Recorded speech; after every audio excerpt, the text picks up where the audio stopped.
Hey, what's going on, Here we everyone? are. Welcome. It's Monday afternoon. We're a little bit later than normal, but welcome to Banner and Backbone.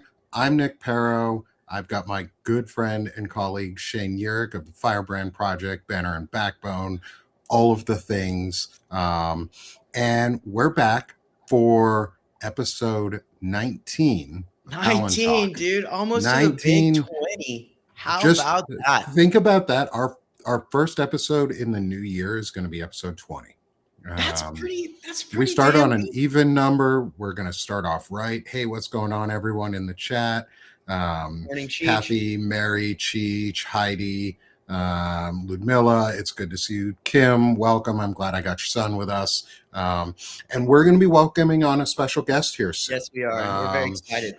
Today, we are going to be digging into Jared Kushner and the Kushner shadow diplomacy that is going on around the world. And one of the things that we're going to be talking in on about is the recent meeting yesterday. Well, not recent, yesterday's meeting in Florida with Donald Trump and Vladimir Zelensky, where it was pretty much a pressure campaign and Russia first diplomacy. And we're going to dig into that a little bit. But really, we're going to focus on Jared Kushner. And we're going to be welcoming on Lev Parnas today.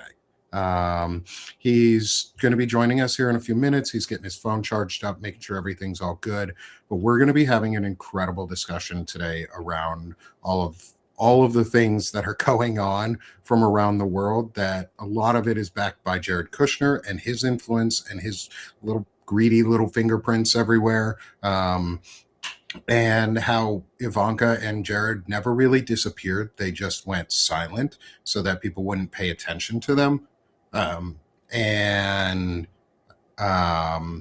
so, Shane, how are you, my friend? I'm good. With that intro for the day, welcome to our final show of the year. I know it is. It's the end of 2020, 2025 as we go into 26. And I think for all of us, this has been kind of a time of year you always reflect. And I think this year has been unique because as we all reflect, especially myself, looking back at what, one tremendous success, we've had with Banner and Backbone and the Firebrand Project and all these things, and really the push to change our media. Because if you want to think about, little wins, think about how in the beginning of this year, we were all we were all scrambling. We couldn't agree on what was going on. There was no good place to go to get your news. And now at the end of 2025, we have really established, I think, our place here in the media network with Banner and Backbone, with this community of all of us, all of these independent journalists, whether it's Arturo Dominguez, Walter Ryan, Nick, of course, Ellie Leonard, Melissa and Corrigan. Melissa Corrigan. Thank you, Melissa Corrigan. And we've started to connect with some of these, mid-tier to larger folks, Lev Parnas and Dean Blundell and Zev Shalev. And you're starting to see this world of our media world start to grow and solidify to the point where, we're holding big networks like Midas Touch accountable, right? To the point where we're having these kind of discussions. And, there's a lot of panic out there about, we're all infighting. Don't worry, because at the end of the day, we all want the same thing. Yeah. And so It's not infighting, it's demanding accountability and being better. like every good system needs to moderate itself. And we need to moderate our peers. The reason we're here in America, because we're not, is because we didn't hold each other accountable. We didn't hold our politicians accountable, our news media accountable. We didn't demand the truth. And that's what we're seeing here at the end of 2025, is that the truth is starting to matter. And folks like Waj who come in and jump in. Absolutely. We are missing some of the names out there of some of these creators who are incredible, who are doing amazing work. Like, if you don't listen to Danielle Moody, you should. She's Waj's partner in one or two of Oh their yes, shows a she's week. fantastic. I've heard a She's couple of freaking her. fantastic. She's a I listen to her firebrand for stuff. sure. She cooks. She Yeah, I cooks. listen to her stuff every week. I Yeah. really would love to get her on a show with us sometime. Oh, and here's a great segue: is we are now going to be joined by our good friend and guest Lev Parnas. Welcome, my friend. How are you? Lev, Good, what's good, going on, good. man? What's Welcome up, to guys? Palantalk. What's up? I'm glad to be here. My first time. I'm very Yes. excited. What's going on, Nick, Shane? Oh, we're just introducing the day, talking about some of the incredible creators that we have all, and reflecting on the year so far and some of the things that have happened over the last weekend. Like, we're not going to rehash anything. You've had a couple discussions today already where you've talked about it. We're here to focus on Jared Kushner and the meeting that just happened um, in Florida with Donald Trump and Zelensky. We'll cover that briefly because I don't think there's too much The new. unmeeting. Yeah, the Uh, unimportant meeting of pressure yeah. campaigns. Um, and we just want to get your thoughts, and we really want to get your insights on Jared Kushner. I know Shane has done some incredible research into him, and the three of us have been talking in the background of how we can support each other. And that's one of the things too I want to talk about, is how we can support our network's growth as a community, and how we can increase our focus and our actionability over this next year, because we really only have 11 months to win. Like, we have to win Abs- in 2026, and we have to build a coalition around that. And I know that's something you're big on too. You helped build the MAGA coalition, so you know how to do it. So, Lev, That's so welcome. important though, Yeah, because like understanding that like it's like I always say, like they're like, oh dude, it's a conspiracy theory. For it to be a conspiracy, there had to be a theory. Someone had to theorize the conspiracy. So it's okay, just call it a fucking conspiracy. Like, but you also know that like you can build something, but at the same time, like I can imagine there were so many times in that, those moments where you're like, well, this could bite us in the ass, but we got to do this right now. So, it's like that kind of move fast and break things mentality. But that goes into this political, shadow diplomacy, espionage, world that we're in too. And you bet more than I'm sure anyone else know that there's so many fucking holes that if we're pursuing the truth, that we can poke at, and we just need a little bit of direction. So I'm Shane, so I just excited to be working with you more and have you here, me because too. man, we love to poke holes here, and Oh, it's good to have that the, relationship capital to work together on those things for sure. Absolutely, and I'm grateful for Substack too, that brought us together, that we could work together from all over parts of the world to be able to, bring truth to speak truth to power, bring truth to the people. And I just got to do a quick plug because you said it when you said shadow diplomacy. I mean, I wrote my book. It's called Shadow That's right. Diplomacy. Just so you heck understand, yeah. I lived shadow diplomacy, and I just want to let you guys understand what we're seeing play out, and that's what Nick Shane are talking about is truly shadow diplomacy. You're not seeing real a politician diplomacy that being played out, which is also corrupt in its own way, which we could get into and talk about on a separate scale. But at least there are guardrails in those places. Here, when you're dealing with shadow diplomacy on the level that Trump is doing, it's way out. It's on a different level. And also, just quickly to touch on, about some of the things, because we might have some new subscribers or some new people that haven't seen me speak earlier today about Yeah. some of the things that happened this weekend. I want to make it very clear that it was all meant to unite, not never to divide. Part of what I spoke to the Midas guys about was because they are the leaders of independent voices. They were the beginners there. They brought it there, but somewhere down the line, that got all somewhere combo jumboed, and all of a sudden, independent voices like us here, the three of us, are not being platformed. They're not, breaking news, not being, because we don't have the Acosta or a different name behind us that gives us that big show draw. And that was what my whole concern and whole beef was with when it came to Midas, and Michael Cohen, everything else was separate, so I don't want to co-invite. But the Yeah. great part, and I want to really touch on, and I want to give props to Ben Midas and the Midas family, is that they didn't run, they didn't hide, came out, we spoke, they heard. And the most important thing is it wasn't even hearing me, they heard you, the people. They saw all the text messages, they saw all the DMs, they saw all of the voices coming out saying, yes, we don't want to turn Substack into another Twitter, X, or corporate sponsored media. We are independent journalism, and we need to promote it and keep that. And I want to say I give him props, because I always talk about actions mean louder than words. Not only did Ben say he was going to do it, but he called me over the weekend. We spoke Sunday. We had breaking news with we went live to make sure that we gave as much exposure possible. And there's still a lot of work to do, because that's only one show. We have a lot of like you said, the one thing I'll push back a little bit is, you said 11 months. I think we have a lot of less time, and I think the quicker we take back the house, and I think this thing with the Epstein files and other things that we have that we could work with, that we could really push on, that I think we could make it a truly bipartisan issue, and start certain procedures where we'll stop Trump from doing all the other chaotic things. So with that said, but I definitely agree that it's about unification, not division. It's about getting our voices, our skills, our together to be able to stop one thing, and that is the authoritarian dictatorship rule that's being brought upon us as Americans. Because once we get rid of that, then we could go back to disagreeing with each other. Then we could go back to debating policies and saying, I want this or I want that. That's the America we're all about, where it's built on, where we have freedom of speech, which he's taken away and basically destroyed. Absolutely.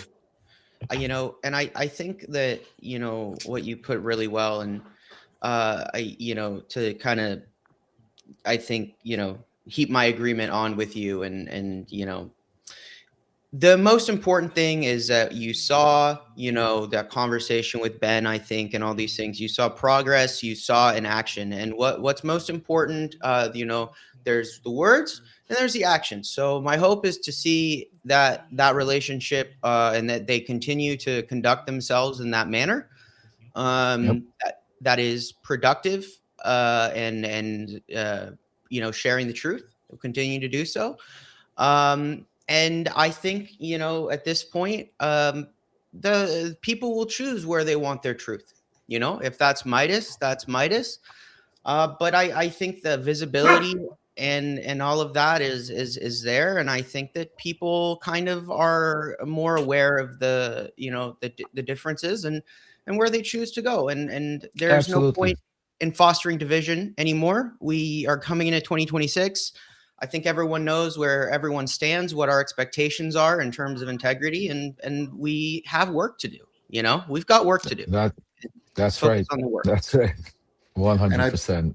I think one of those big pieces of work we have to do is talk about the shadow diplomacy pieces that are Yes. going on. And Lev, like you said, you wrote a book on it because you lived it, because you were part of it, because you helped run the last shadow diplomacy around Ukraine too, from the Trump regime. And so Yep. you know better than most what it's like on the inside and how that diplomacy works.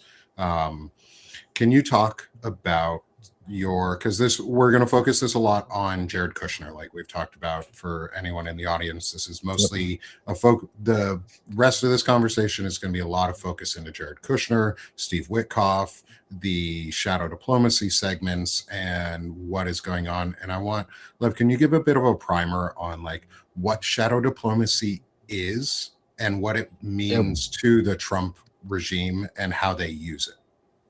Sure. Yeah, so that's a great question, and I think, Nick, a lot of people shouldn't be asking me that question, but they don't. But I think that people need to understand. So You have your regular channels of communication that are established, and then you have your shadow diplomacy, which Donald Trump has. I think maybe lots of governments and lots of maybe presidentials use it, but usually their shadow diplomacy would be considered the CIA, which would be their. That's what you would usually think of shadow diplomacy, which you consider you're still people that are work for the government and have interests, bipartisan whatever interests involved in being able to get one result.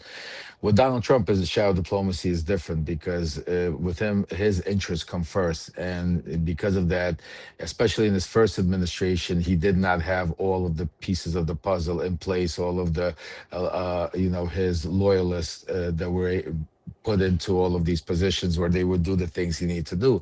And that's why in the first administration, our shadow diplomacy was even harder, even crazier, because we were literally fighting the embassies and the diplomats and the actual people that were running the diplomacy. Like when I would go to Ukraine, I would have the Ukrainian ambassador go visit Zelensky and tell him, don't speak to Lev or don't speak to Rudy. They don't have any official role, that type of stuff. Trump has graduated in that. And let me, before I go to the 2.0 Trump, part of the reason why Trump uses shadow diplomacy is to be able to bring messages and get and deal with peoples that are in shadowy, not your people that you would usually deal with, to be able to achieve things that would personally benefit him and not the country. And that's why he needed people that were loyal to him and people like me, Rudy Giuliani, that were willing to go and others to the extreme to promote, put this, fake disinformation, which was our job at the time. Right now is a Lev, little I different. want to just Yeah, kind of sure. pose Go ahead. something to you really quick. Sorry to interrupt Yeah. you, but I think No, as no, we're go going ahead. Go down ahead. this, one of the things that I did a week ago, I did a year in review, where I shared my 10 thesis that I've built over the course of 2025. Basically, and they're like, it's a predictive model. Like these are behaviors that we've observed, and one of them focuses on this. And I wanted to share that with you while we're talking about the shadow diplomacy, and just quickly as you're going, maybe this can help everyone else see maybe it's like a one sentence, right? And then your thoughts on it, and as you continue, maybe see what kind of truth that's in there versus not. I call it the Kushner or real estate diplomacy thesis. So the administration's foreign policy is built on the transactional logic of high stakes New York commercial real estate development, leverage, distressed assets, and the belief that every political grievance has a price tag. So that's kind of like a I, rule. I think that was beautifully said. If you want to define the Trump 2.0 shadow diplomacy, I think that's exactly where I was going, which is different than when we ran our. The purpose of our shadow diplomacy was to be able to keep him in office, to get his opponent, dig up dirt on his opponent. This Mm, time they've graduated to a point where now they have all the alignments in place, and we're going to speak about Jared Kushner, Steve Witkoff, Kirill Dmitriev, because it's extremely important.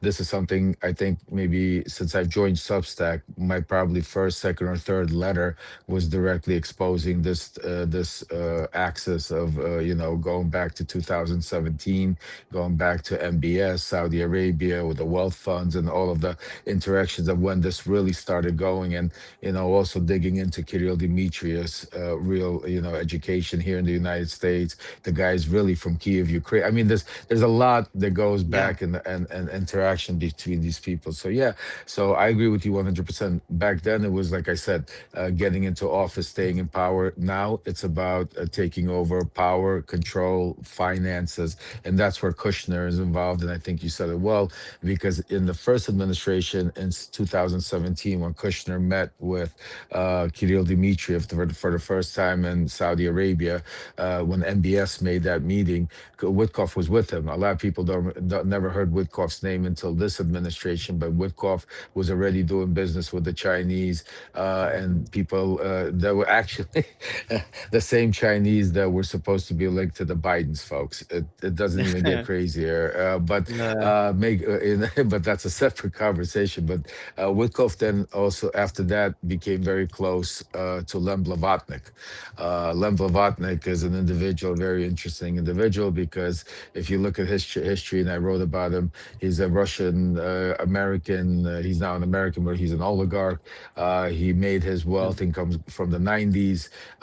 He's he's never been actually connected, but I could tell you just from my experience in the 90s, knowing all the people he's associated with personally, knowing all the way that he's connected directly to the top, to the Kremlin, to Putin, and that's why even in now what the Wall Street Journal is breaking after what we've been, I guess you've been writing for a while, Shane. I have, I'm just catching up on some of the stuff I've been talking about for already, over almost 10 months, is the connection that Putin picked Witkoff to be his. It wasn't that Trump picked Witkoff to be the, adversary, not ambassador, the special envoy. It was Putin who picked him, and the way it transpired was through Kirill Dmitriev, through Jared Kushner, and then implementing in there. So there's a lot to break. I mean, I don't think we'll be able. We'll have to have some more. I mean, several different. Maybe we could do, Absolutely. weekly, especially or whatever about it Sure. to dissect it. But I'm definitely with you. I don't know how long my phone will last. I definitely, because I've been going strong, but I definitely have at least another 15, I think 20 minutes on it. It looks like it's, so I'm saying to you, but yeah, just ask me whatever, which word, because this is my life. I mean, I know these people very Yeah. intimately well, from every angle. Yeah, So so Shane, I'll let you take over pretty much for yeah. this part. And I'll take some notes while we're going to and Sure. catch names. So Lev, I've been writing all So the names you've been giving us down to. one of the angles I think that's particularly interesting, especially right now. So something that just happened, pretty significant. The deal, I kind of mentioned it yesterday, but in Serbia, um, Mhm. they basically finally have been working on this deal in Serbia for since like early, but 2024, I believe. But they just lost their $500 million. They pulled their 500 because the president Vucic signed something called the Lex Imperialis, basically allowed them to push through some of these laws. They got pushed out. Now, what's interesting to me, and I'm curious, kind of, is I think it's really important we look at the money coming out of the United Arab Emirates, Saudi Arabia, and Qatar, because if you like look at Vision 2030, what it is, you see that Electronic Arts was just acquired in the largest single leverage buyout, I think, in history for $55 billion. The PIF Mm. acquired 93 point something percent stake in one of the biggest United States companies in gaming, which when you think about gaming, you have to understand all of the data that these companies have on Americans. And I wonder how much of the through Kushner, right? Because he like provided top secret intelligence to MBS that allowed him to do the purge and arrest all those people. How much of this, data and all of this information do you think is being provided by Kushner to the Saudis and these foreign governments in these deals? Well, I think, I mean, they're in cahoots altogether. This is Mm, a power play being played because let me tell you what's really happening. So, you have what they've done. This administration is they've divided up into teamwork. So you have Witkoff, who is the point person because Putin made him the point person, and basically between all of this. And then if for Trump, you have Jared Kushner on one side, and then you have Tweedledee and Tweedledum, which is Eric and Don Jr. on the other side. Now, Kushner is also being run. The reason why Kushner is on the right is not because he's some genius, is because the real power player behind Kushner is Ivanka. Ivanka Trump is the real leader and the one. She is the chip off the old block. Don't look at her because she's pretty and because she's a woman and think she's not. She is, if Donald Trump had leave his empire to, she's the person he would leave it to, because she's as close to Donald Trump as he, maybe not as diabolical, not as crazy, but definitely when it comes to business, it doesn't go far. And that's why you see Kushner now coming into the play, divvying up. So they've been dealing, if you take a look what's been going on in the past 10 months, 11 months, while Trump had been, the very first thing Donald Trump did is he went into the Middle East. He did these Middle East tours. And what a lot of people didn't notice is prior to Trump going to the Middle East tours, there's another group that was going to these Middle East tours that was called Twiddly Twiddledum and Zach Witkoff, right? Witkoff. Yeah. Zach Witkoff, Steve Witkoff's son. Yes. So Steve Witkoff, because like I said, those two wouldn't be able to get out of a hole themselves, let alone put a cryptocurrency deal together. So now all of a sudden you got Zach Witkoff leading, using the Trump name, using the Trump influence, and they're taking over the cryptocurrency market by making billions and billions over there. Then you have go ahead. Sorry to interrupt real quick. No, Does Barron's name ever pop up in there? He's on WLFI as a founder. He is yeah, on. yeah. He's definitely this whole crypto thing, and also there was a whole big thing that he was involved with Martin Shkreli, going back to put together the first Trump coin. I mean, Barron's definitely. I mean, this is a whole Trump. I mean, you could see Melania's all in now. I mean, this is not 2016 where people were like, now this is a 2.0 where it's a family affair. And beyond that. So yeah. So you could go ahead. I'm sorry. Sorry, I just have one quick. Do you think that a decision supposedly, because I think, and I could be wrong, but I think that a lot of the earlier stuff, 2017, potentially even the relationship with MBS, could be maybe more Kushner direct, just because it was in pursuit of the bailout, that 1.2 billion. Do you think that Ivanka is basically acting, CEO of Affinity? Do you think that she's really the one calling the shots, or is it more like Jared asks for approval? I just kind of trying to understand the dynamic of the relationship where one end starts and one part stops. Stops. I mean, I could only give you from my personal experience. Yeah, please. From my experience, I've dealt with the two of them on a subject called cannabis. When Trump wanted to make, when we were pushing in the first administration to legalize cannabis, Trump at one point wanted to make me nominate me as the cannabis king, and so we had this title. Right. So we were going to have this dinner.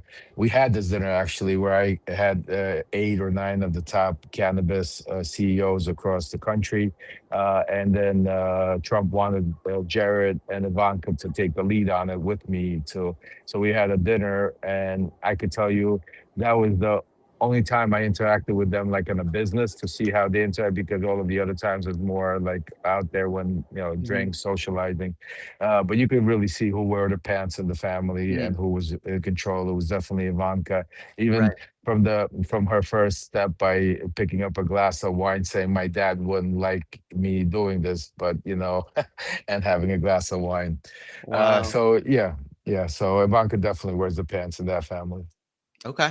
Yeah, I think it's really important that, because when you're looking at these organizations, you're looking at these structures, my observation is that, any organization is a mirror of the people who make it up, right? So those same flaws, those same motivations, those same decisions, if you know who's calling the shots, because I do think that at this point, these people are very comfortable in what they're doing.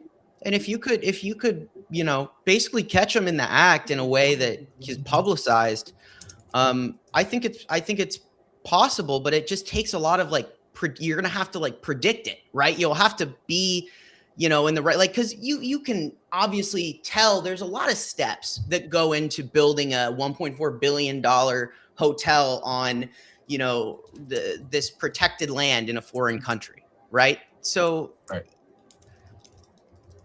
that's kind of where I think that it's also important, like, to know how Ivanka operates is probably different than Kushner. And if you're trying to draw a conclusion about Kushner, but Ivanka is calling the shots in this area, it could get confusing. Well, you shouldn't get too confusing. That's why I want to make sure it's clear. You gotta understand if you go in and when because I don't know how long my battery lasts, but I think you Sorry. can give your audience a good Kushner background. But Kushner, those of you that don't know, was never some big powerful businessman. He comes from a family. His father was kind of like a mobster type, that destroyed the whole family, went to prison. Now he's the ambassador of France because of It Donald. kills me. You can't make this shit up. But what I'm saying to you is Kushner, even the way I think he went down, remember, either Yale or Harvard, whichever one of those, it was because of a big donation that his father made, not because he got into it. So Kushner was never like this, big businessman until he met Ivanka. And Ivanka, look, she is very, very smart. She is out of, like I said, when it comes to Trump family, if that's why Trump has such an affinity towards her, besides everything else.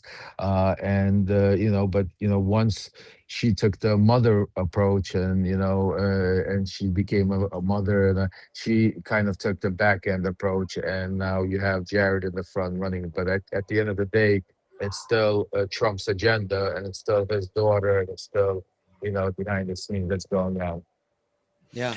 So before we lose you, because I know we will probably lose you here soon with your batteries, I want to just ask this if it fits in with anything that you've heard about Kushner or Ivanka or just Witkoff and the dealings that are going on. Is the latest deal between Trump Media Company and the $6 billion merger with TAE Technologies, a private fusion energy firm from Russia, or with connections to Russia.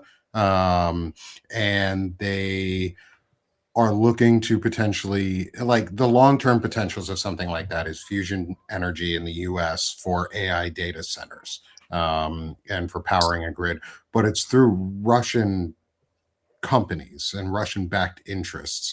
Do you know if there's anything Kushner related or Witkoff related, or have you heard anything about this merger and how it might impact some of these negotiations that are going on?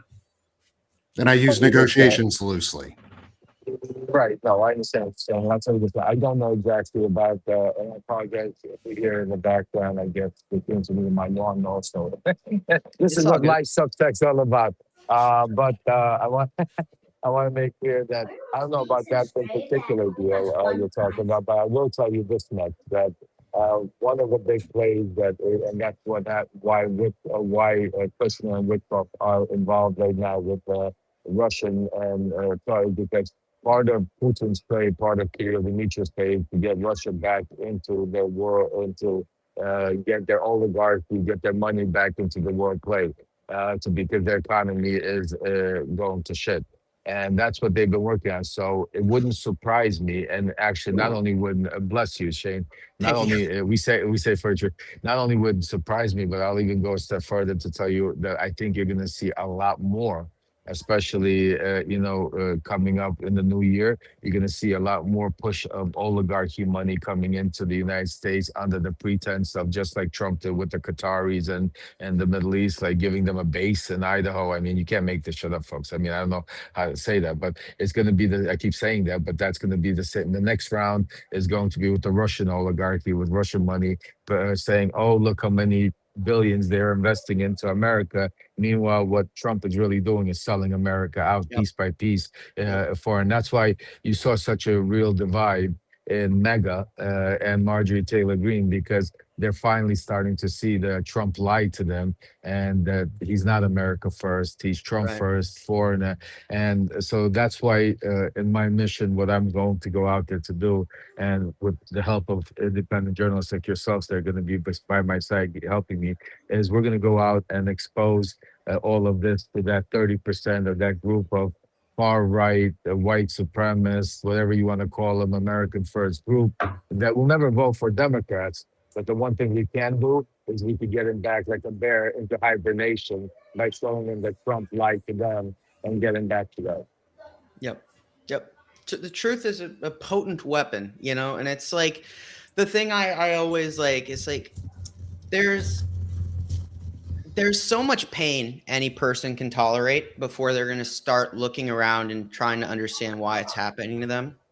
And 2026 is going to be the year where we pay for Trump's rise in 2025, where the bill is going to come due. Whether that's in the markets, whether that's in the abilities for Americans to afford fundamental basic necessities, whether that's in the jobs market, our manufacturing, whether that's in our standing in the global order, who our friends are, how much leverage we have over places like China. This is going to be the year where we start to, I think, see all of the repercussions of, tactless management of the United States.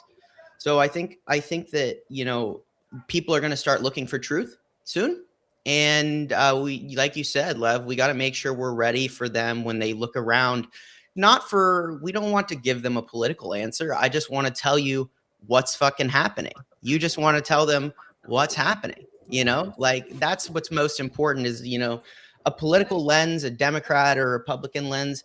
I'm not saying I just don't think, and I always say to Nick, I'm like, I don't want a politician. I want a legislator. I want someone who goes in and does their job, which is to legislate, Well, I'll say this to you guys because my battery's at 1% Yeah, before I for cut sure. off, so we could leave properly. But I'll say this to you: the one thing I always say, and I say it all the time in my letters, I say when I speak, I say truth. Truth doesn't have color. It doesn't have red or blue. Truth doesn't have religion. Truth doesn't have any kind of ideology. Truth is truth. The truth is open to everybody, and that's what we're fighting for here. So, Absolutely. the truth is what we're going to get to. The new year's coming. Yes, unfortunately, folks, I'm not gonna, like I always say, we're not going to sugarcoat anything. We're going to go through some things because that was but before I die, I want to say, please continue to support it. People can get a little bit more than others out there do, but they definitely do good work. And my mission is to 2015 is to unite all of these independent journalists so they have also a platform on the Midas Touch and other big platforms to be able to build our community here in Substack. But for now, we need each and every one of you to subscribe. If you can become paid subscribers, and one thing that I said, please support Ukraine with now more than anything. And you can get the GoFundMe's and all the ways to support Ukraine on my Substack. Please also subscribe to all the independent journalists out there. Yes. And if I don't see you before the new year, guys, I wish you a happy and healthy new year. You too, And Lev. the new year is gonna be a good one. So get some energy because we're gonna take our democracy back. Hell yeah. Yeah, we are. We're Thank you looking so forward much, to, Lev. to working with you more, man, and having you. Thank you for joining us today, guys. We'll have Lev back for another Palantalk when Thank his you, phone guys. has Appreciate battery. you, Lev. We'll talk Thank to you you, again Lev. soon.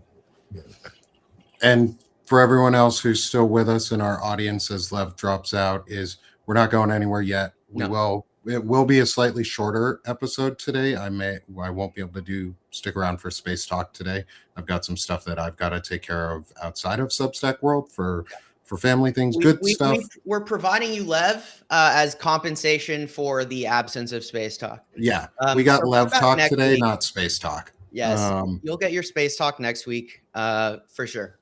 Yeah, and I want to make sure too is as Lev was dropping off there, one of the big things he was talking about at the end was Ukraine and support for Ukraine and our allies and our friends around the world and those we care about. and those we want to see in the vanguard of democracy. Ukraine is the vanguard for democracy right now. And I will include also the links for the GoFundMe's in the post show notes. And if y'all have noticed, we have started cross posting some of Lev's articles. That drives traffic right back to Lev.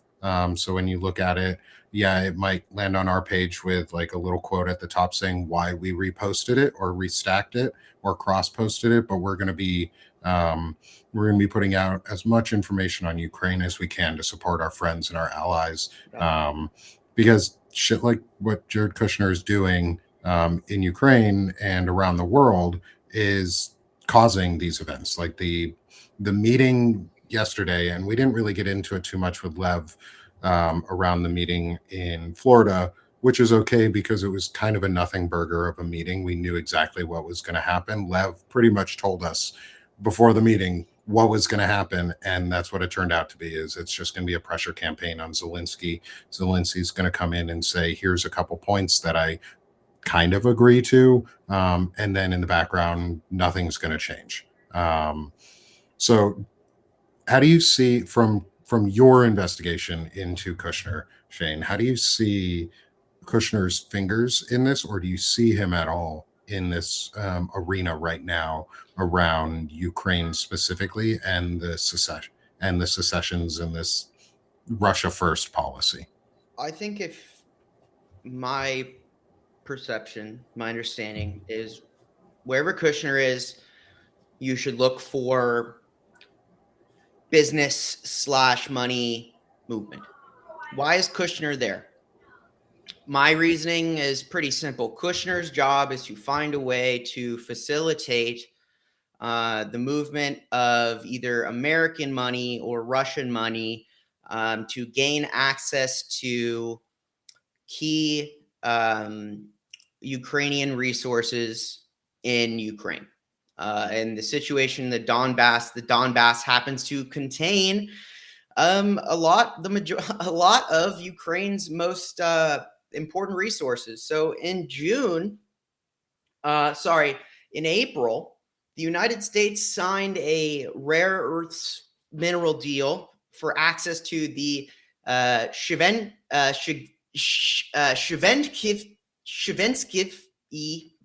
fucked that up, but Shivenskiv lithium deposit in the Donetsk region. Okay. In June, that was seized by the Russians. Okay. So there were those weeks, right, where the US was like seemingly backing Ukraine. And then we started going back down this road. And I think Kushner's job has always been to get money from someone who that money shouldn't, or resources from someone whose money shouldn't be going to the US or shouldn't be involved with the regime, and get it into the pockets of the wealthy oligarchs, the Trumps, the Witkoffs. That's his job. So, you see the same thing with his involvement in Gaza. You see the same thing about him with the Saudis, the Qataris, the Emiratis. That's where Kushner is. That's his job, right? So if you look at it from that perspective, the reason he's there is because they are desperately trying to find a way to work with Russia to get access and get access to resources that they are not getting from China. And so what Kushner's role, I think, there at the moment is pretty simple in that he's trying to find a way to sneak that money through. And these meetings probably aren't just with Putin. I would say after they go and meet with all of these business executives and try and figure out a way to get money through probably something like Affinity Partners, or perhaps a Saudi or Qatari or Emirati medium into the United States. And so that's where Kushner is. And we actually had Lev on earlier. He had to drop off because his phone was dead, gonna die. But we did. But that's my take. I mean, do I know exactly how they're doing it? I'd have to look. I haven't looked explicitly. exactly. But, looking at the situation surrounding it, particularly this lithium deposit and the scramble for lithium that you're seeing in Latin America, it would make sense to me that they're just also trying for, an alternative here. They're basically playing all of their cards because the situation in terms of our access to resources that they need for their tech push is very limited right now. Yeah, and I think one of the things you said it really well there at the end is they're playing all their cards. Yeah. They also don't feel like there's going to be repercussions for their actions, so they are playing their cards and they're playing them very openly, which is for us beneficial It because is. we get to see all the dirty shit that they're doing, and if we do not normalize it, and if we do not let it become the norm, we as citizens of the US, of citizens around the world, can collectively say no, because this is not a US issue only. This is a world issue. Like, we have to, as the world, collectively, as citizens of our pro democracy countries, as just citizens who care about freedom and dignity, we have to collectively come together. Like, we have to coalition build across any aisle at this point, except for some. Like, I'm not going to coalition build with pedophiles. If you're a pedophile, stay the fuck away from me. Like, Fuck, dude, you please belong in jail. I don't give a fuck shit. off. Yeah, Like, get the fuck out yeah, of here. like go the fuck away. Like, I don't mind if you've gone to jail for like being a mobster or helping shadow diplomacy the last time around, say Lev Parnas, who was a shadow diplomacy individual who has spoken out and is a whistleblower against all of this. Is we just need to stop normalizing it. We push back as though it is abnormal, and we shift the discussion back into a place where it should be, where we shouldn't have businessmen like Jared Kushner who are not hired by the government running diplomacy. He's not a diplomat. What he's doing would be more or less at this point is he is a registered foreign agent or an unregistered foreign agent if he Just hasn't registered, because he works for and with Saudi Arabia and MBS, and he works for and with Russia, and nobody talks about it. And that's foreign assets. That's what a foreign agent is. Yeah. I want to share something too, because I think, you said it, and, like, we're talking about how they're playing their cards. I want to be clear. This type of play we're looking at, guys, this is a desperate play. This is not the play that you want. Okay. Like, if you're a dictator, if you're an autocrat, okay, you don't want the publicity. You don't want to have to do this in the open. The fact that they're relying on kinetic conflict, active conflicts and military intervention highlights, and you can look at the numbers. I don't need to say, like, you can look at the numbers, which I have. The situation in the US to get access to these things is desperate. They are desperate because and that's why you're seeing them just go absolutely crazy in Latin America. I mean, like, this Monroe Doctrine, esque action that we're seeing in Latin America, this just blatant collaboration with Russia in Ukraine to get access to these things. Guys, this is a desperate move. And I want to make sure that, the more desperate you are, the more mistakes you make. And I assure you that they are making mistakes right now. Like, everything they're doing arguably is going to bite them in the ass. And it shows weakness more than anything else. So I want to point that out, because I don't want people to, I am more confident than ever that they are more vulnerable than ever. I will say that, based on their actions, based on the numerical, like the import-export numbers, based on how much money these companies have made in investments versus how much actual annual profits they've recorded, how many orders they have versus how many orders they can make, right? Like, the numbers don't back the hype, and you can only fluff it up for so long. And so it's really important, that we see the subtext in a conflict like Ukraine, and why Jared Kushner is there and what role he serves. And that's kind of one of the things that I've spent a lot of time writing about. You see this QR code up in the corner, the Kushner files, where I talk about in the first one his relationship with MBS, the second one kind of how he got his start, and the third one that I'm actively writing about Affinity Partners, his company that does basically what he's doing now, which is moving money from foreign agents, foreign entities into the United States, and helping, align financial interests of wealthy foreign backers with the regime to kind of sell the United States piecemeal. Yeah, and I want to clarify a comment I made earlier too Yeah. around the TAE technologies. I'm going to Mhm. start doing some research into them, a lot more deep dive into them, because I think there is issue there. We've got a lot of things we're talking about here on Palantalk in general. We've got our generative AI in the military. We've got the shadow diplomacy and the tech oligarchs who are trying to take over, and it all does link together. But I want to make sure I put a clarifying comment on what I said about TAE technologies and their investments. I did a quick research into them for now. There are links to Russian investments in some of their earlier funding rounds. They're seen, and I'm going to continue to verify and make sure and dig further in to this on what secondary means they've been using recently, and did they stop just being like a background of here's our state-owned company. There's a company called Rusnano, Rusnano, whatever you want to call it. Rusnano, and it's a technology company that's state-owned, and it's a state-associated and state-owned entity. You know what I could tell you? I'm curious about that relationship, particularly is what they sell. The reason I say that is Russia cannot access a lot of important things due to international sanctions.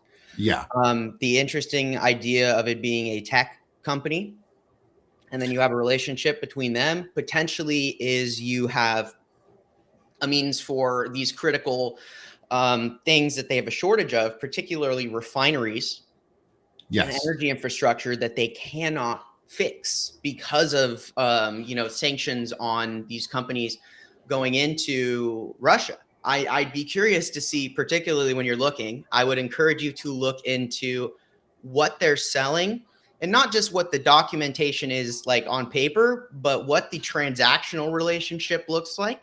Are things going into Russia or out of Russia? That is the first question I have when I hear that. yeah. And one of the things that I'm looking at too, just on a top level of research for them, just top level questions around them. And yes, I do use AI to help me do research. It is a great tool to We all help. do. We all do. We Like, all do. if you don't use AI to help you collect research, you're probably doing it wrong. And if you do, you should be asking it to cite its sources and give itself and ensure that it's doing logic checks and validating that sources are real and that are linkable, and then have it give you a rating of its own answers of the quality. Have it self evaluate the quality of its answers and see what is like is this a high quality answer? Is this a low quality accuracy rating? Make it do accuracy ratings, because then you'll see it actually process information, and you'll see the queries like start to pop up a little bit as it does some of its primary research. TAE Technologies I'm going to look into it a lot more, but like I said, they've had Russ Nano. They have been primarily, their major investors are Google, Chevron Technology Ventures, NEA, Sunitomo, which is a Japanese-owned company, Goldman Sachs, as well as, obviously the recent merger with Trump Media, private sector donations. But their primary funding sources have been from some of these. We've got, like I said, Google, Chevron, and Goldman Sachs, and large institutional investors, which means there's probably a lot of money in the background on who those institutional investors are and where that money comes from. And we know companies like Palantir and Jared Kushner and Peter Thiel through Palantir and all those little sub companies. They like to make shell companies that invest in others so that their connection is 2 or 3 degrees separated. They don't like to put themselves directly connected. They always like to have 2 or 3 degrees of separation Correct. from the source transaction. So I'll be looking into this more. I know there's a lot of shit that we talk about. Yeah, and if you ever want to like just ping me, just say, hey, what questions does this make you think of? Do it, because like Yeah. I think that's with all of you guys here, this is our best show ever, by the way, guys. 1,000 of you joining us today, fantastic, super. Yeah, this is Super amazing. happy Thank to you all have for you being with us. and hope you come back every Monday, because that's what this show is about. It's about truth, it's about transparency, it's about getting to the heart of the issue. And what I think is really important is, as you guys go about your research, as Nick and me go about our research, is not the first question. It's what question do you have after that? Because like he said, they're always 2 to 3 degrees removed. The truth is never visible. Like the thing we need to understand here, what if you watch a lot of Palantalk, you'll see the truth is that you're never going to get the answer that is true with your first question. You'll get a clue. You'll get a clue. You'll get a clue to get you the question you have to the next answer. And eventually you do that with enough things. You do that with enough companies. You do that with enough meetings. You do that with enough historical events, whatever it may be. You get to a point where you can skip those first 3 steps because you know how these people work. Guys, the world is run by people, okay? All of these bad people are still people. People are habitual as fuck. They do the same thing over and over again. If it works, they do it again. And so we should treat corporate and political corruption like any other crime. There is a memorandus operandi. How is it? MO. An MO. They got an MO. There's always an MO. Profile them, because people are people. And that's what I do. That's why I'm able to find these things, because I profile these people. And I could meet with these people and I could probably tell you what their response to my question would be, because guys, we live in an age where everything is reported on every day. Second, modus operandi. Thank you. Like I'm a primarily secondary source reporter. I report on a, background, a long, history of reporting. And I use that to tell the story because it's all there, guys. So what they count on is us not asking the follow-up of the follow-up. And that's the quickest way to the truth, is understanding that they're not going to remove themselves more than 2 to 3 degrees because they don't think it's necessary. Correct. And they stop covering their ass at a certain point. Yeah, and that's what we want to get into too. That's what I'm going to start getting into on some of this, is like, what is the 2 to 3 degrees separation, and who are those key figures, and are they names that we already know and have talked about? Because I bet some of them are. I bet a couple of them are names that we know and are familiar with, and will probably lead back to folks like Jared Kushner, Kirill Dmitriev, MBS, Steve Witkoff, or Zach Witkoff, or Len Blavatnik, or Eric and Don Jr., and Ivanka, all of it. All of those around him, Peter Thiel, Elon Musk, JD Vance. We haven't talked a lot about JD Vance recently, and I know I still owe people a discussion on Acre Trader, and some of the venture capital funding sources that JD Vance goes or has and owns and is in partnership with at times, or has been a partner for or worked with, whatever. He makes a lot of money doing stuff that he shouldn't still have business dealings with, and it's affecting buy-ups of farmland in the US into corporate farming. And those are not owned all in its entirety by US interest. And so we're going to dig into more of this, and we're hitting right at the hour. That's why I'm sort of wrapping us up a little bit. I know we would normally, for everyone who's with us, we would normally shift into our last half an hour of where we go into space talk and we talk space topic. But instead, like we said, Lev Parnas for half an hour, 45 minutes today. Yeah. So I think that was a good discussion, and we're going to have him back for some more. We're going to work on trying to get we'll see a lot more. You'll see a lot more Lev. We'll be working more with Lev in the future. And we're going to be looking to see. I saw Zev Shalev jump into our chat as well. And so everybody go follow Zev Shalev as well. Go follow Dean Blundell. Go follow Ellie Leonard, Melissa Corrigan, Lawrence Winterman, Walter Ryan, Evan Fields, Christopher Goldsmith, Arturo Dominguez. Follow all of our community, because that's what we're doing. We're building a community of creators who listen to what you guys talk about, and we're going to get that information out. So we're going to get more of Zev on our shows. We're going to try and get we're going to set up with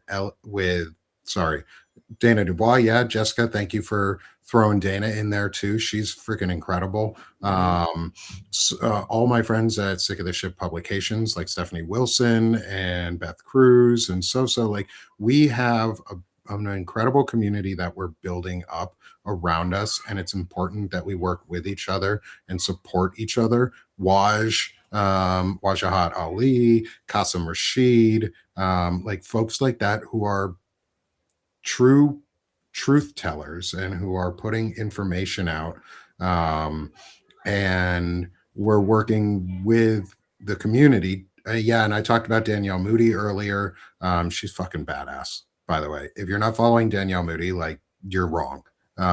Go follow her and listen to her stuff. She's freaking incredible. Like, the list could go on and on and on of all the names: Marlon Weems, Malcolm Nance, like all the names of us who are jumping in and doing this work. Is we're coming together. We're all having very similar ideas at the same time of what we can do to action.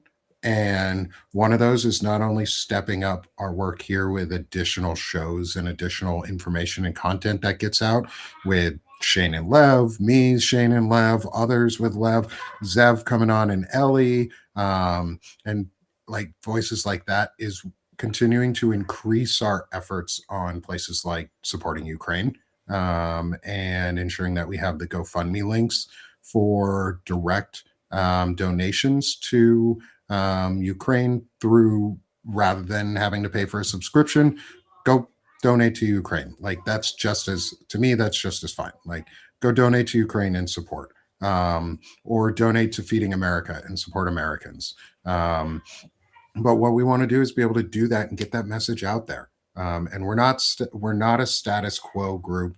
We're not trying to get just the bare minimum.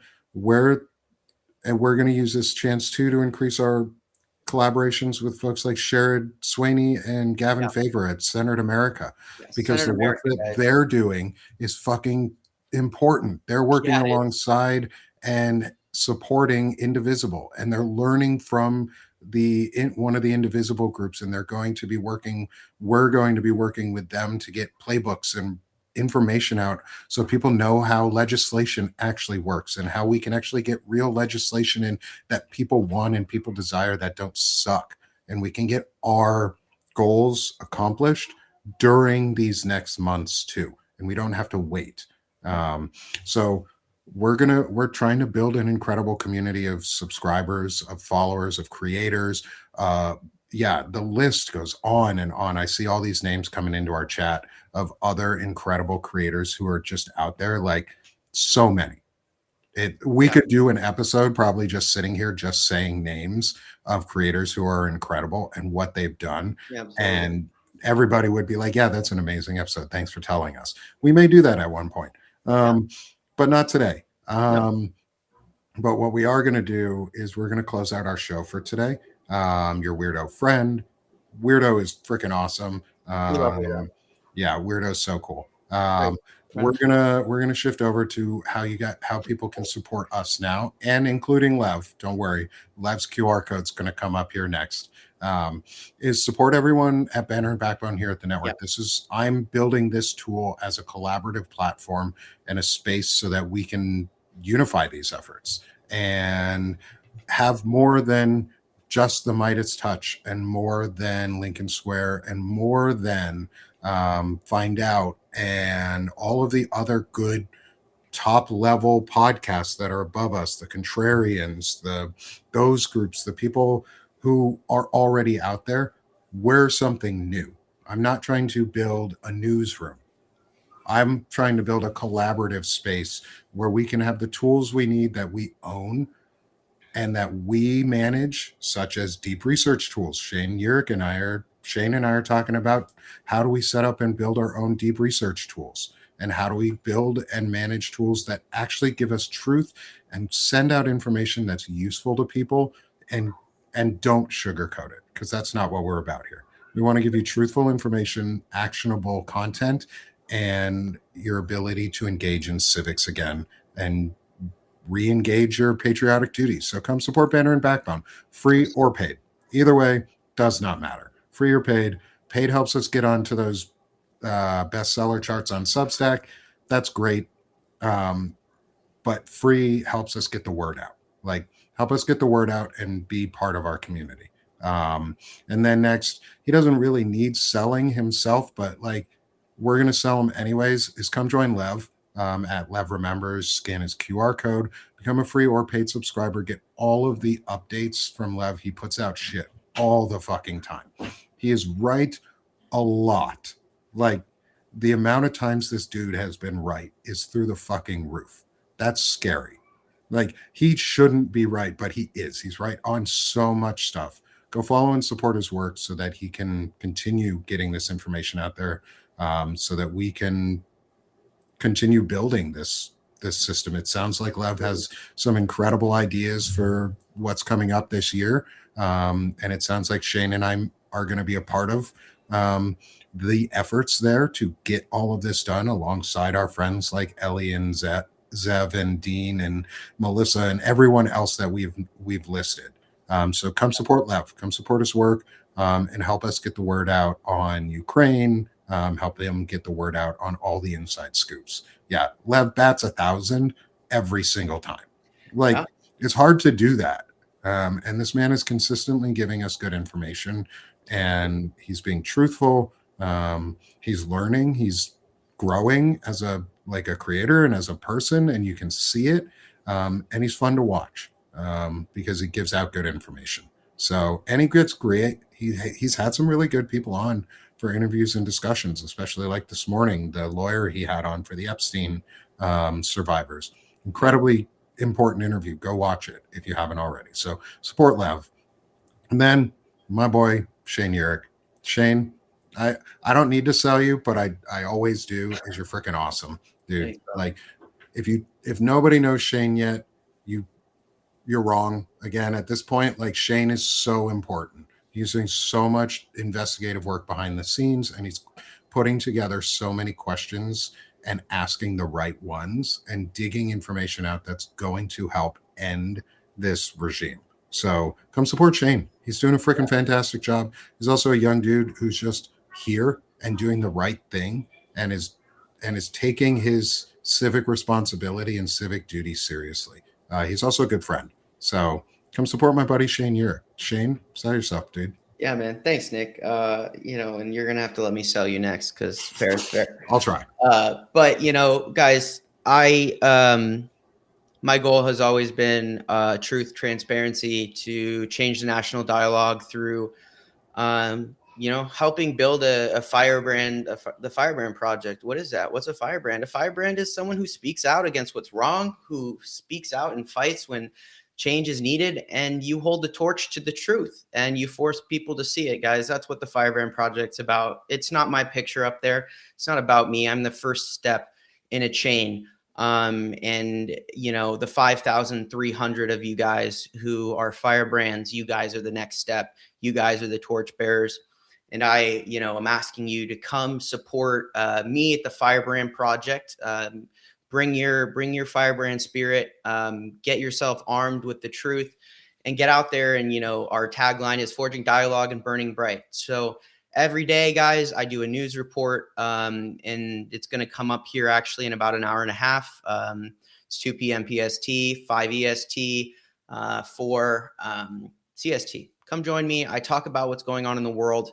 I write, and I do investigative journalism, and I just give you guys the questions to ask. And eventually, with support, guys, we're going to grow into a think tank, a research and organization that is just focused on truth. That's it. I want to bring a bunch of really smart researchers together and just do the work that needs to be done. So if you guys support the Firebrand Project, if you become a paid subscriber, that's where we're going. That money is not going to, I need to pay my bills.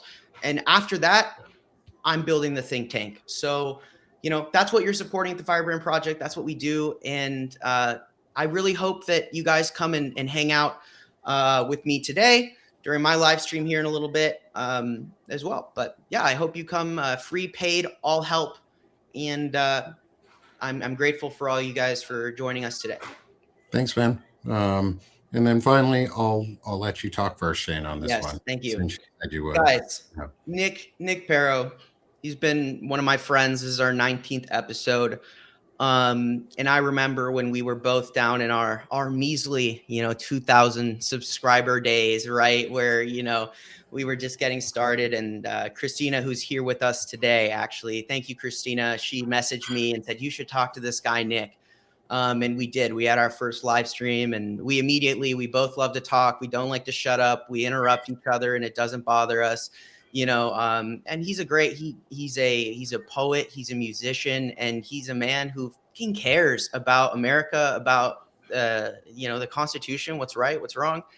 And he does it, not because he has to, but because he knows that he needs to be the person that he is. So I'm infinitely grateful to be good friends and partners with Nick as we've done this. We've definitely grown side by side and supported each other. And Nick is building Banner and Backbone pretty much by himself, guys. I mean, he is really putting in the work, and support him, either, support Banner and Backbone, but also support Nick directly at Sick of This Shit, because he does great work. He talks about, chronic illness. He talks about, what it is to be human in this time, and to be a parent, and to, focus on what it is to be people going through this time and taking care of yourself.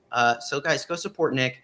And, Nick, you can sell yourself as well. You pile on there. But I appreciate you, Shane. That means a lot. Hey, and I'm so glad that I've gotten the chance to get to know you over these last however many weeks, 19 weeks plus, because we've been doing it longer than that. Yeah. It's so nice to have a family again, outside of my family, a community that I can come to and hang out with and do the things that I need to outside of, and not spew political information at my wife all the time and my kids. It saves our relationships, I think. I think yeah. It really does. Yeah, I was sick of it. And as Christina, who did connect us together, thank you for doing that. I appreciate it. I remember that you did that for us, and just reached out to both of us and were like, hey, come talk to this guy. They're cool. I want you to do this. You really enjoy it. Is I get away from some of the politics at Sick of This Shit publications. I talk chronic illness. I talk men's issues. And I'm trying to help build a manosphere that doesn't suck, because I was sick of the shit and I am sick of the shit that's going on. And I want to create a space where men can learn to be creative, can remember that they have emotional maturity and emotional intelligence, and that those of us with chronic illnesses, no matter what gender you are or where you align yourself in the world, is chronic illness doesn't care. Like chronic illness is there for all of us, and we need community for each other, and we need to feel seen and validated and heard, and talk about the things that are going on in our lives. So come join me at Sick of This Shit publications, where it's slightly less political than it is here on Banner and Backbone. Again, come support the network that's helping me build all of this. You guys are so amazing for being here. This is our last show of this year. We will be back next week, so don't worry. We're not taking a break out of the weeks. We'll be back next week for episode 20. We don't know the exact theme yet, but we'll be continuing probably to dig in on Kushner in this end. I may bring some. You'll need to give me a week or two to at least dig into the TAE stuff, and we'll talk about it. Absolutely. We'll definitely lots to talk about, right? We're all about the tech, but no fascism. So heck yeah. This is Palantalk, y'all. It's Palantalk, and it starts with Palantir, and it all, is tied together, guys. So it's the 3 degrees of Peter Thiel in our modern age. And I want to wish everyone in our audience a happy new year. Yes. Be safe over your New Year's. Take care of yourself. Set goals and then go for them. And then action on them. Don't just set goals. Set strategic and smart goals for yourself to action on, and make sure one of those goals is to work on saving democracy. Yeah. Because we need all of us in this fight. Be a firebrand, guys. Oh yeah, be a firebrand. Be a tech no fascism lover who loves technology and AI and these tools, but hates the fascism. And let's change it. It's power to the people. And that's what we're doing. So y'all are freaking amazing. Thank you all for being here with us. We have almost 1,200 people in the audience right now on Substack. Smash the heart one last time and hit the subscribe button in the top left corner if you are on Substack to subscribe to Banner and Backbone, Shane, myself, and Lev Parnas. We wish you guys all a great year and great close to the year. And we look forward to seeing you next week. We got a busy 2026, guys, but that doesn't mean, I think to a degree, we've all been desensitized to the shock. So it's time to just put our heads down and get to work. So, enjoy, like Nick said, Happy New Year to you. Be safe, be kind, focus on those moments with your family, try and create space at home and space for our goals here. In fighting for our democracy, because you got to have both. But guys, we'll see you next year. Thank you for joining us for Palantalk. Thank you to Lev Parnas, who unfortunately his phone died, so he was only here for the first part. If you didn't see the part with Lev, when the recording comes out, go back and watch the beginning. You don't want to miss that, I promise. Recording will be later. We'll be out later today. It may be tonight. It may be tomorrow. I'm going out for dinner tonight, so who knows? But everyone, have a great night. Have a great day. Fight for democracy. Fight for your communities. Build your communities strong. And come back next week to Palantalk, where we like tech and no fascism. Thanks, y'all. Everybody. Have a great day.